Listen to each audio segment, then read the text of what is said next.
Hello दोस्तों, मैं हूं Kashdeep Verma. Hindi voice notes YouTube channel में आपका स्वागत है। दोस्तों, आज के इस क्लास में हम लोग पश्चिम की ओर बहने वाली प्रमुख नदी साबरमती नदी, पेरियार नदी, शरावती नदी, मांडवी नदी और जुआरी नदी के बारे में पढ़ेंगे। तो चलिए आज का क्लास स्टार्ट करते हैं। सबसे पहले देखते हैं हम लोग साबरमती नदी के बारे में। देखिए, साबरमती नदी, इसका जो उद्गम है वह अरावली पर्वत से हुआ है। साबरमती नदी का उद्गम अरावली पर्वत से हुआ है। साबरमती नदी का जो लंबाई है वह 371 किलोमीटर तक यह बहती है। इस नदी का जो प्रवाह क्षेत्र है वह राजस्थान और गुजरात है। इन दो राज्यों में साबरमती नदी बहती है। राजस्थान में साबरमती नदी 48 किलोमीटर का सफर तय करती है और गुजरात में साबरमती नदी 323 किलोमीटर का सफर तय करती है। इस नदी का विसर्जन खंबात की खाड़ी अरब सागर में होता है। साबरमती नदी के तट पर स्थित प्रमुख शहर है अहमदाबाद और गांधीनगर। इस नदी पर बनाया गया जो प्रमुख बांध है वह धरोई बांध है, जिसका निर्माण 1978 में हुआ था। उसके बाद हम लोग साबरमती नदी का प्रमुख सहायक नदी देखते हैं। देखिए, इस नदी का प्रमुख सहायक नदी है सेई नदी, वाकल नदी, खारी नदी,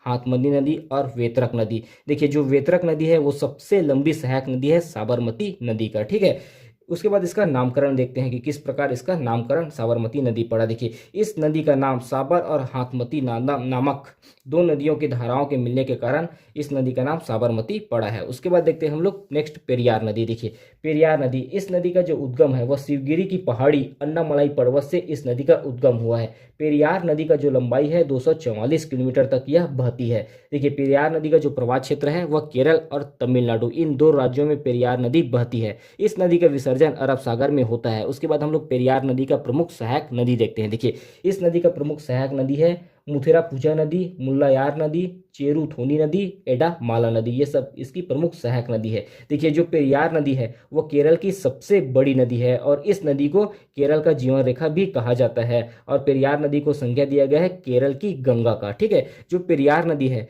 वह 12 मासी नदी है, अर्थात साल के 12 माह तक यह बहती है, जिसके कारण इसे 12 मासी नदी कहा जाता है। ठीक है, और जो केरल में जल विद्युत का सबसे बड़ा स्रोत है इदुक्की बांध, वह इसी नदी पर पेरियार नदी पर बना हुआ है। उसके बाद नेक्स्ट देखते हैं हम लोग मांडवी नदी। ठीक है, देखिए, मांडवी नदी का जो उद्गम है वह भीमगढ़ पश्चिमी घाट से इसका उद्गम होता है। मांडवी नदी का जो लंबाई है वह 77 किलोमीटर तक मांडवी नदी बहती है। ठीक है, इसका जो प्रवाह क्षेत्र है वह कर्नाटक और गोवा, इन दो राज्यों में मांडवी नदी बहती है। इस नदी पर स्थित प्रमुख जलप्रपात है दूध सागर जलप्रपात, वज्रपोहा जलप्रपात। ठीक है, मांडवी नदी का जो विसर्जन अरब सागर में होता है।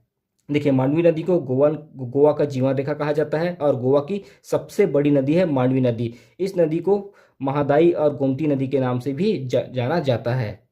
उसका नेक्स्ट देखते हैं हम लोग शरावती नदी। देखिए, शरावती नदी, इसका जो उद्गम है अम्बू तीर्थ पहाड़ी कर्नाटक से इसका उद्गम होता है। इसका जो लंबाई है, शरावती नदी का जो लंबाई है 128 किलोमीटर तक यह नदी बहती है। शरावती नदी का विसर्जन अरब सागर में होता है। देखिए, इस नदी पर जो प्रमुख जलप्रपात है वह महात्मा गांधी या जोक या गोरसप्पा जलप्रपात है। इसका ऊंचाई है 253 मीटर या फीट में देखा जाए तो 829 फीट और लंबाई कहा जाए तो जोक या गोरसप्पा जलप्रपात का लंबाई है 472 मीटर या 1550 फीट।